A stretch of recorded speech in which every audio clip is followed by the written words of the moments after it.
jeter, une maille serrée, un granit, et c'est parti. Exhale tendrement ces petites abeilles, toujours occupées, jamais en veille. C'est pas compliqué, on va y arriver avec nos menus. Un microchet. Bonjour à tous, j'espère que vous allez bien. On se retrouve aujourd'hui pour un nouveau Papa comme je les aime, avec un ouvrage original, parce que c'est un ouvrage qui est chic et qui est moderne. Donc, tout ce qui me plaît bien. On va faire donc ce merveilleux châle dont la valeur ajoutée est cette jolie petite lanière, donc avec une petite boucle. Voilà, alors vous la mettrez pas. Alors on va voir avec Martine et Léa pour vous faire peut-être un kit. On verra ce qui est le plus pratique pour vous. Donc, on a besoin essentiellement déjà de papyrus, fil que j'adore, magnifique fil fait de coton, de soie, c'est vraiment un très très beau fil. J'avais fait les chaussettes avec, j'avais beaucoup aimé dans ce coloris-là. Puis il y a beaucoup de coloris modernes. Je vous conseille d'aller voir. Donc c'est sur la boutique Laine du Monde. Vous trouverez tout ça, bien évidemment. Donc on va faire un châle. Sur la base, vous savez, j'avais fait un marque-page d'angle et j'avais adoré, et on avait été nombreuses à avoir la même idée de partir donc sur une espèce de châle, mais je voulais pas un châle traditionnel, je voulais quelque chose d'un petit peu original. Eh bien écoutez, c'est parti. Donc c'est un fil qui se crochette normalement vers du 4 et demi. Je crochette assez lâche, donc je vais descendre en 3,25 plutôt, de façon à avoir un rendu un petit peu compact, pas que ce soit trop ajouré, hein. C'est un châle qui est plutôt mi-saison. En été, ça sera en été pour les soirées, il sera bien approprié, mais c'est surtout un châle qui est mi-saison, très, très approprié pour maintenant, pour l'automne. Voilà. Allez, bien écoutez, c'est parti. On va donc commencer par faire une petite chaînette de 5 mailles. 1, 2, 3, 4 et 5. On va venir faire donc une bride dans la première maille ici. Voilà. Alors, une première bride suivie d'une maille en l'air. Donc, on considère que ça fait 2 brides et 2 mailles en l'air. Donc, troisième bride.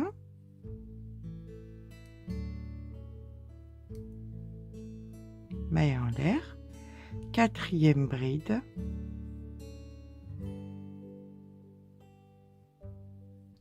Maille en l'air et la 5e bride. On aura à reproduire plusieurs fois ce schéma des 5 brides avec 4 mailles en l'air à l'intérieur. D'accord? Gardez assez de fil pour pouvoir le rentrer sans difficulté. Vous allez voir, c'est quelque chose qui est assez répétitif, qui au départ peut sembler un petit peu étrange à faire, mais vous allez voir, ça rentre très très très très vite.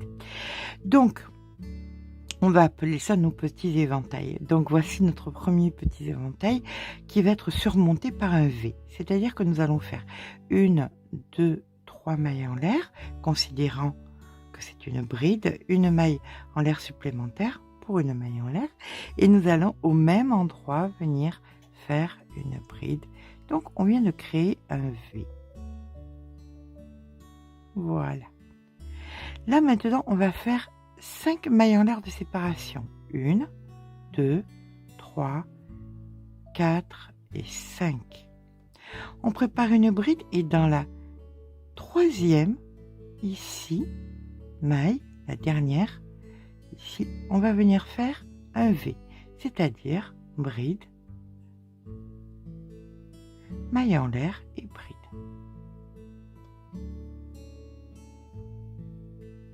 Les V que nous venons de faire vont recevoir chaque fois les petits éventails. Voilà, donc vous voyez, ça va être assez simple. Allez, c'est reparti à présent pour nos petits éventails. On vient faire donc 1, 2, 3 mailles en l'air, plus une, comptant pour la maille de séparation. Et nous venons donc à l'intérieur ici faire une seconde bride, puisque les 3 mailles en l'air, on les considérait comme une bride. Donc, deuxième maille en l'air, une bride, troisième bride,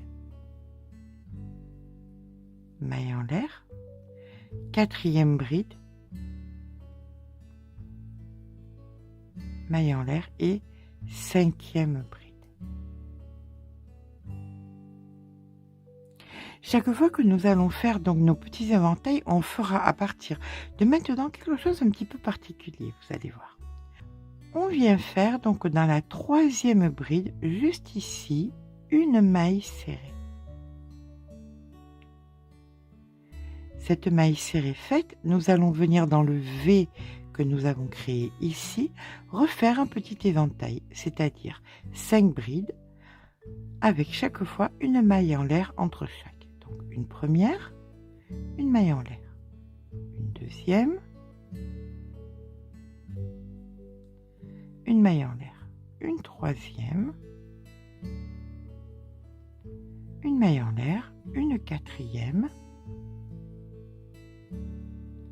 une maille en l'air et une cinquième. Et voilà que nous avons fait notre deuxième petit éventail. Voilà ce que nous obtenons, une espèce de joli petit cœur. Allez, c'est reparti. Là, à chaque fois après notre séquence des petits éventails, on va faire les V. Donc 1, 2, 3 mailles en l'air, une quatrième comptant pour la maille en l'air de séparation. Et ici, nous faisons donc notre bride. Donc là, nous faisons notre premier V. Et là, maintenant, nous allons venir faire 5 mailles en l'air. 1, 2, 3, 4, 5. Nous allons faire les V qui vont recevoir donc ensuite nos petits éventails. Et nous les faisons où? Eh bien, dans la maille serrée qu'on a fait ici. Donc, on fait une bride, une maille en l'air et une bride. On refait maintenant 5 mailles en l'air, 1, 2, 3, 4, 5 et dans la dernière maille ici de notre V, ici, on vient faire un V. Donc bride, maille en l'air et bride. On vient de créer 3 V qui vont recevoir des petits éventails. Voyez? 1, 2, 3. C'est reparti pour les petits éventails. Donc 1, 2, 3 mailles en l'air, comptant pour une bride, une maille en l'air pour la séparation. On tourne et là on vient faire la deuxième bride. Maille en l'air, troisième bride. Maille en l'air, quatrième bride, maille en l'air et cinquième bride. Chaque fois que nous faisons donc les petits éventails, on va venir faire nos mailles serrées sur les troisièmes brides des petits éventails précédents. Donc juste ici, on fait une maille serrée. Et dans le V suivant, on vient faire nos 5 brides avec les 4 mailles en l'air de séparation. Une première maille en l'air, une deuxième bride, maille en l'air, une troisième bride, maille en l'air, une quatrième bride, maille en l'air et une cinquième bride. Et on va venir faire notre maille serrée dans la troisième, ici, en bas, bride, de notre petit éventail. Et là, dans le dernier V que nous avions, on va refaire un petit éventail, c'est-à-dire 5 brides avec des mailles en l'air de séparation. Donc, deuxième bride, troisième bride, quatrième bride, on n'oublie surtout pas les mailles en l'air, hein, et cinquième bride. Voilà, on a terminé notre rang de petits éventails. Là maintenant, bien c'est le rang des V. Donc c'est parti pour 1, 2, 3 mailles en l'air, une supplémentaire pour pouvoir piquer au même endroit et créer un V. On vient faire à présent 5 mailles en l'air, 1, 2, 3, 4, 5. Dans les mailles serrées ici, on vient faire des V, donc bride, maille en l'air et bride. Et on recommence 1, 2, 3, 4, 5. Dans la maille serrée, un V, bride, maille en l'air et bride. Et 1, 2, 3, 4, 5. Dans la dernière maille, ici, on vient faire un V. Donc, bride, maille en l'air et bride. Allez, on va le faire ensemble une dernière fois, mais comme vous avez pu voir, c'est très répétitif. Là maintenant, nous allons faire les petits éventails dans les V. C'est parti pour 1, 2, 3 mailles en l'air. On tourne le travail, une maille en l'air supplémentaire, afin de faire dans le V les petits éventails. Donc ici, considérant que c'est une deuxième bride, maille en l'air, troisième bride, maille en l'air, quatrième bride, maille en l'air et cinquième bride. On le sait, chaque fois qu'on fait les petits éventails, on vient faire les mailles serrées, chercher dans les éventails du rang précédent. Donc, elle se cache, pardon, excusez-moi, juste ici, et nous venons faire notre maille serrée. Et on vient faire nos petits éventails dans les V qui suivent. Bride, maille en l'air, bride, deuxième, maille en l'air, bride, troisième, maille en l'air, bride, quatrième et bride, c'est la cinquième. Ensuite, c'est la maille serrée, ici. Et on refait nos petits éventails dans les V. C'est parti. Une première, maille en l'air. Une deuxième, maille en l'air. Une troisième, maille en l'air. Quatrième, maille en l'air et une cinquième. Suite à ça, on vient faire notre petite maille serrée sur la troisième bride. Hop, ici. Et on vient faire notre dernier petit éventail dans le dernier V. Bride, une fois. Maille en l'air. Bride, deux fois. Maille en l'air. Bride, trois fois. Maille en l'air. Bride, quatre fois. Maille en l'air. Et bride, 5 fois. Voilà notre rang avec nos petits éventails. Maintenant, nous allons faire le rang des V, puis des éventails, puis des V, puis des éventails. Et nous terminerons donc, pour que ce soit bien plus joli, par le rang des éventails. Donc, pour moi, c'est un échantillon. Il me manque encore quelques centimètres à faire. Je vous rejoins d'ici quelques heures quand j'aurai complété mon ouvrage. Et bien voilà, le châle est à présent terminé. Donc, heu, ça va être la partie la plus plaisante maintenant à faire. Je vais vous donner les dimensions. J'ai utilisé 10 pelotes. Voilà. Donc, c'est vraiment de la belle qualité, c'est super doux, de la imaginez du coton mélangé avec de la soie, c'est juste magnifique. Je vais mesurer l'envergure de façon à ce que vous ayez alors on termine par le mmh, par les petites coquilles, hein, pour que ce soit bien plus joli. Donc je vais venir plier, hop. Donc on va venir mesurer, donc là il est plié en 4, d'accord? Voilà, comme ceci, le milieu, de façon à ce que je puisse vous dire exactement combien il mesure en envergure. Nous sommes à 46, donc 46 multiplié par 3, par 4, ce qui nous fait une envergure de 184 centimètres. Sachez que nous n'avons pas la même main, donc le résultat que moi j'obtiens ne sera pas le résultat que vous obtiendrez, hein. C'est très important. Ça, si vous travaillez plus serré, si vous travaillez plus lâche, voilà. La hauteur, hein, maintenant, donc de la nuque jusqu'en bas du dos, nous sommes sur 77 centimètres de hauteur. Voilà.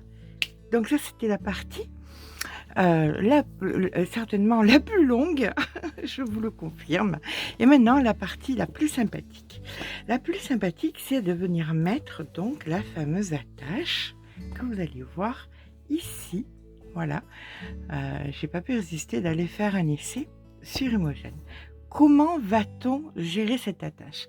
Alors, l'attache, c'est simplement, alors là, je vous montre avec du noir, par exemple. Donc, c'est ce que vous allez recevoir. Ça, vous allez l'attraper et vous allez tout simplement le superposer l'un à l'autre. Et là, vous allez venir coudre comme ceci. Vous voyez, c'est pas bien dur. Une fois que ça sera fait, alors je vais le marquer parce que bécasse comme je suis, je vais oublier où est-ce que je l'ai mise. Voilà. Donc une fois que c'est fait, que vous avez attaché les deux parties, comme ceci, voilà avec quoi vous vous retrouvez.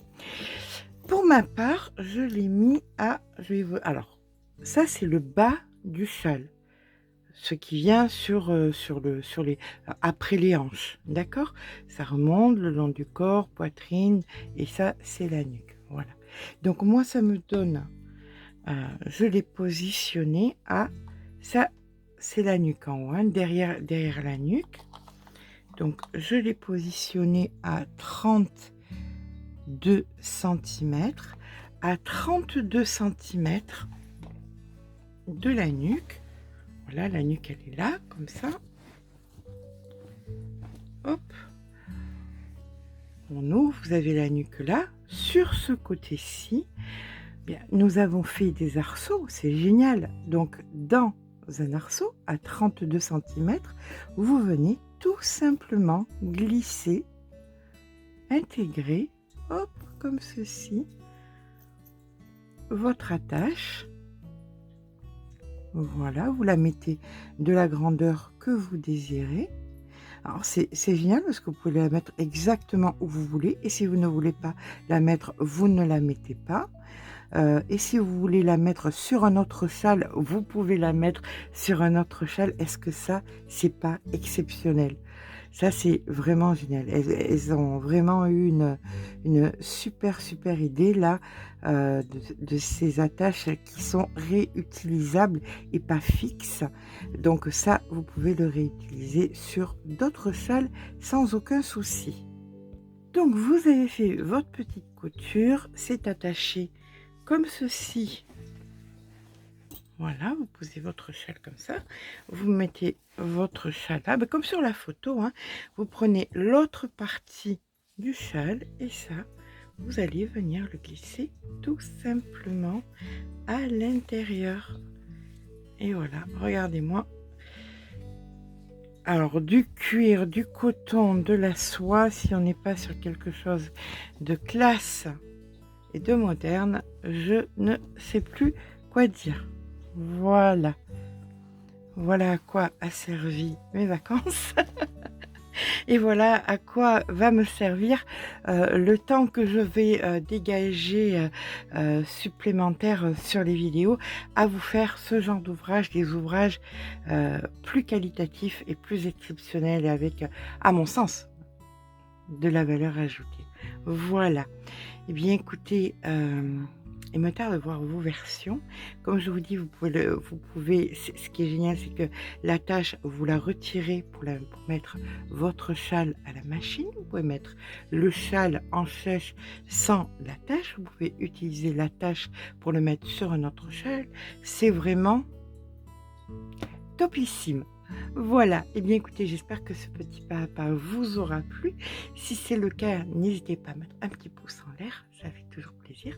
Mais surtout, abonnez-vous, je vous fais de gros bisous et je vous dis à très très vite.